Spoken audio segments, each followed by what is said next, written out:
What is going on, everybody? In today's video, we're going to be breaking down a 12-team full PPR mock draft from the 1.5 overall. I'm going to be going through a strategy that I think will help you guys put together an amazing 2025 fantasy football team if you are drafting from the 1.5 overall at this point in the offseason. We'll be rolling with one quarterback, two running backs, two wide receivers, a tight end, two flex spots, and 5 bench spots for the purpose of today's video. If you guys are new to the channel, this is all we do here all year long. Free fantasy football content, redraft, dynasty, and best ball. If you guys are into that, be sure to subscribe on the way in. Without further ado, let's get today's mock rolling. So, gonna go ahead and get things started here. And sitting at the 1.5 overall, I think you're actually in a really good spot. Sometimes like the 1.5, 1.6, 1.7 area can feel a little bit awkward because like you don't really have those like top elite tier guys falling to you, and then you're kind of starting the next tier of players, so to speak. And really, you can't go wrong here. There's still a plethora of very good wide receivers here, very elite running backs available. So I just always tell you guys, just keep in mind, what are you going to start in terms of your draft with? Are you going to start with a running back or wide receiver? Who's your guy? Go get them. There's still going to be a lot of really good players on the board here. So you're either going to start with a running back or wide receiver for the purpose of today's video. Let's go Jahmyr Gibbs, start with a running back. And essentially what I want to do here is either go hero running back, double hero running back, or go with a bounce back strategy, what I like to call it, where you're kind of coming out of the first 6 rounds with 3 running backs, 3 wide receivers. If you went running back in the first round, then go wide receiver in the second, kind of repeat that pattern. Always builds a good, consistent team. But I really like from like the 1.4, 1.5 area going double hero running back because I really like this next tier of running back when we're looking at Bucky Irving and Josh Jacobs, as well as Jonathan Taylor and even Kyron Williams and Chase Brown for that matter. The wide receivers here, I still like a lot, but I think that the running back value outweighs the wide receivers in this tier just by a tad. If one of these, wide receivers that you just saw selected, like AJ Brown, Drake London, Ladd McConkey fell here, maybe go wide receiver, and I do like JSN a lot here as well. But for me, just kind of the strength of going double hero running back, whether you prefer Bucky Irving or Josh Jacobs, and maybe even one of those other guys. I don't think you're going to be going JT or Kyron over Bucky or Jacobs, but I just think that it's too high a value to pass on here, and it really just gets your team started off with a lot of elite value at the running back position. So starting with Gibbs and Bucky, and at this point, we do want to start knocking out the wide receiver position. We see JSN and Tyreek Hill off the board since the last time we selected. Top available running backs, Chase Brown. Looking at quarterbacks, you got Jaden Daniels, and the top available tight end is George Kittle. So just go with the best available wide receiver in your mind. And I know if you guys have been watching the videos throughout the offseason, I take T. Higgins in like every draft. This is just, a player that I think has so much upside tied to such a good offense on a team that has a very poor defense. It's going to throw the football quite a bit this year. Was the wide receiver 5 in fantasy points per game last year, averaged over 18 fantasy points per game. Just way too much upside, even if he has some issues with like staying on the field for an entire season.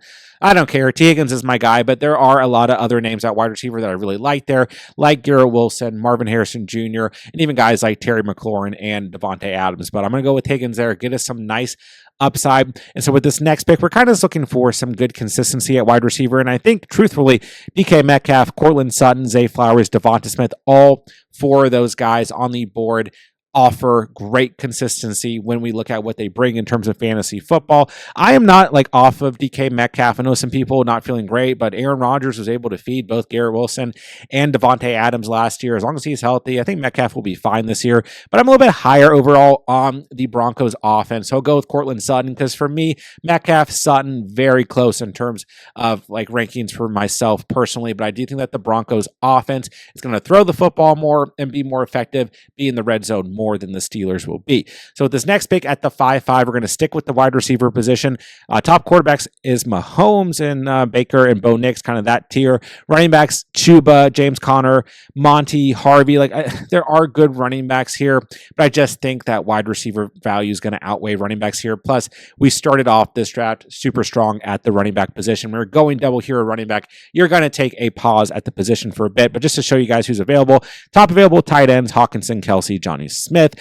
So for me, all upside here. And I mean, that's what we're getting out of Worthy, Jameson Williams, or George Pickens. Could really go with any of these guys. I wouldn't mind it. I even like some of the names in the next kind of tier wide receivers, but I've been really high on Jameson Williams as of late. I've also drafted a lot of Xavier Worthy in this range throughout the offseason. So truthfully, I'm okay with either player there, but we're going to go with JMO for the purpose of today's video. And then what I want to do at the 6-8 is go with, once again, the best available wide receiver, but we can always take a look here who's available at other positions. And for me, I mean, there are plenty of good names, but I'd like to get that final wide receiver, that second flex spot, out of the way. Once again, you can really go with whoever you like here. Maybe it's Travis Hunter, Jerry Jeudy, Rome Odunze, Calvin Ridley, Khalil Shakir, Jacoby Myers. I consider that whole wide receiver tier to be a single tier, and you could really just go with whoever you think is going to be the best player. But I'll go ahead and take, I actually really like Calvin Ridley in this range.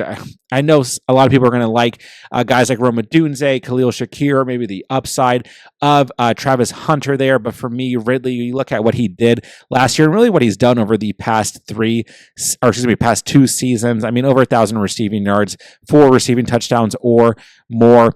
For me, I just really think that Calvin Ridley is going to be a lot more productive with Cam Ward at quarterback and not, Will Levis and Mason Rudolph and whoever else. So I'm okay with any of those wide receivers, like I said, but Calvin Ridley, a player that I really like there. Then, I mean, looking at the available wide receivers right now, I love Khalil Shakir in this range, and I love Jacoby Myers in this range. If you want to go really aggressive here at wide receiver, I think it's okay.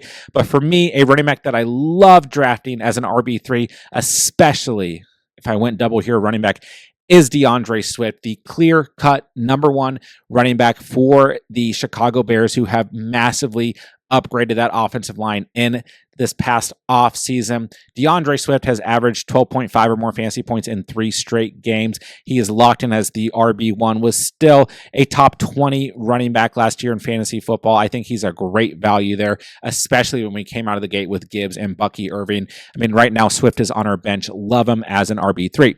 But this is where things are going to get a little bit interesting, right? There are some wide receivers that I like in this range. And for me, in full PPR, double flex, you can always continue to build at wide receiver, and I won't, count it against you. Running backs, I mean, we could still use depth here, but for me, and you guys have seen this in a lot of the videos, in this type of range, I'm just going to take Evan Ingram off the board, get tight end out of the way. Once again, I believe in that Broncos offense this year. I believe they're going to throw the football a lot. I think Evan Ingram, who they acquired via free agency, is going to have a lot of production within that offense. So that goes ahead and it gets tight end just done with. I am always okay with drafting tight end late, but I still want to, give somewhat value to the tight end position. Quarterbacks right now, I think we can continue to hold off. I'm a late round quarterback drafter for the most part. So now we just want to kind of look at our needs. The wide receivers on the board are starting to definitely go down in overall value. So we could go for an upside pick here, which we may end up doing, or we could add some depth at the running back position because we still need some depth, but there's just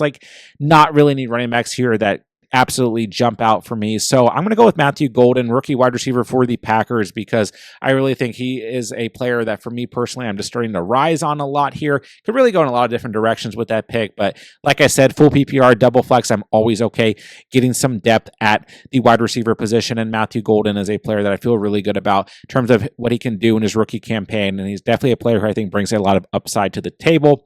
But at this point, I do want to go ahead and get that fourth running back off the table. You know, I never want to come out of a draft with less than 4 running backs, even if you spend your first 2 draft picks at the position. So I do like Rachaad White in this range quite a bit, but I try not to draft both Bucky Irving and Rachaad White, which could definitely work out because they both had, you know, standalone value even when they were both active last year. Then of course you get a handcuff situation as well. But speaking of, you know, players that I think are handcuffs and have standalone value, I think Tajay Spears, who was a true league winner last year when you look at what he did in the final 3 games of the season, even with Tony Pollard active for some of those games, and even with Tony Pollard as the RB1 this year, I'm still perfectly okay with Tajay Spears in this range. I actually like him quite a bit. So now we just have 3 selections left, and usually for the purpose of these videos, you guys see me go ahead and take a quarterback about this range. So if you like Drake May, which I know a lot of you guys do, sure, go for it. I think Drake May is fine here, but I kind of like the rushing upside of Justin Fields here just a tad bit more. I think that Justin Fields was really put in a box last year in that Arthur Smith system with the Steelers. I think the Jets have a little bit more faith in him. They're going to turn him loose,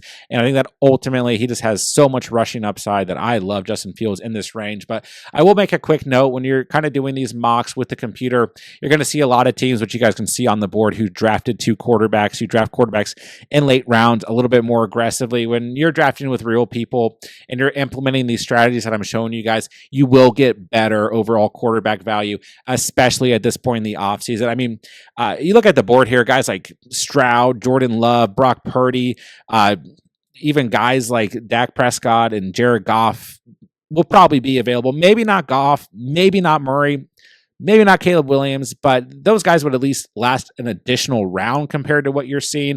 And then overall, a lot of these quarterbacks would be pushed back. So I'm okay with just taking Fields for the purpose of the draft. And then we really just want to go best available player for these last 2 picks. I'll take J.K. Dobbins off the board. It's kind of cheating here because once again, J.K. Dobbins is not going at this ADP. Ever since he got acquired by the Broncos, he's going at a higher ADP, like 2-ish rounds, a little bit higher here. I'm also okay with Austin Eckler here. And you will still see some drafts where J.K. Dobbins falls a bit because people aren't like particularly paying attention, maybe not in like best ball tournaments or underdog drafts. But when you're drafting with, people and friends and stuff like that, you will see Dobbins fall a little bit, but ultimately he is going against ADP. I like a lot of the handcuffs here, like Ray Davis, Trey Benson, Isaac Garando, Tyler Algier, etc. I do like Austin Eckler in this range as well. But go ahead and take Dobbins there. And then I love Rashad Bateman. He's my favorite late round wide receiver, a player who just got signed to a 3-year extension, who was a lot better than you may think when you look at last year. And, although he was a bit bumpy up and down, he's a good flex player that against soft defenses you can throw in. And it's a true wide receiver too for the Ravens offense. I know they don't throw the football a lot. They do get those tight ends involved, but I love Bateman in this range. So you guys have it. There is the final team. And I will note once again, if you go with one of these late round quarterbacks, I still think there are good enough names that will be out there on the waiver wire. Guys like Matthew Stafford, in a lot of cases, Trevor Lawrence, who did get drafted in this particular mock draft, guys like Geno Smith, maybe even like Sam Darnold. There are going to be quarterbacks out there on the waivers that still have fantasy value, so don't freak out about it. But we got Justin Fields at quarterback, Evan Engram at tight end. I'll try to start switching that up because I know those are 2 guys that I end up with in a lot of these mocks, but I just like where they're going currently based on ADP. We went double hero running back, Jahmyr Gibbs, Bucky Irving, Tajay Spears, J.K. Dobbins, and DeAndre Swift. I love this running back room. We have a lot of upside on the bench, and then 2 solid starters tied to 2 good offenses. Feel really good about that, and we absolutely knocked wide receiver out of the park. Like, do we have like one of those true elite names? No, but we have very good names across the board. T. Higgins, Cortland Sutton, Jamison Williams, Calvin Ridley, and then on the bench, 2 good enough players who have some upside in Matthew Golden and Rashad Bateman. So ultimately, I think this is a very good squad going double hero running back from the 1.5 overall.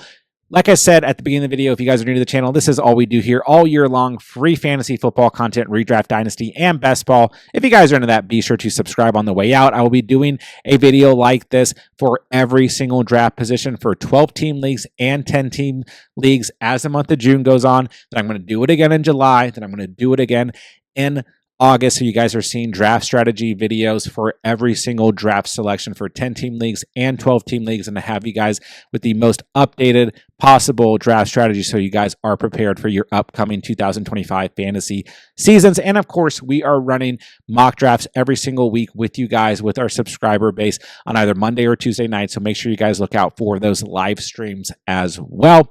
Most importantly, if you guys have any fantasy football fantasy football questions, drop them down below in the comments section, and I'll get back to you guys as soon as I can. With that, I'll say thank you guys so much for watching and or listening. And remember, you saw it here on The Catch.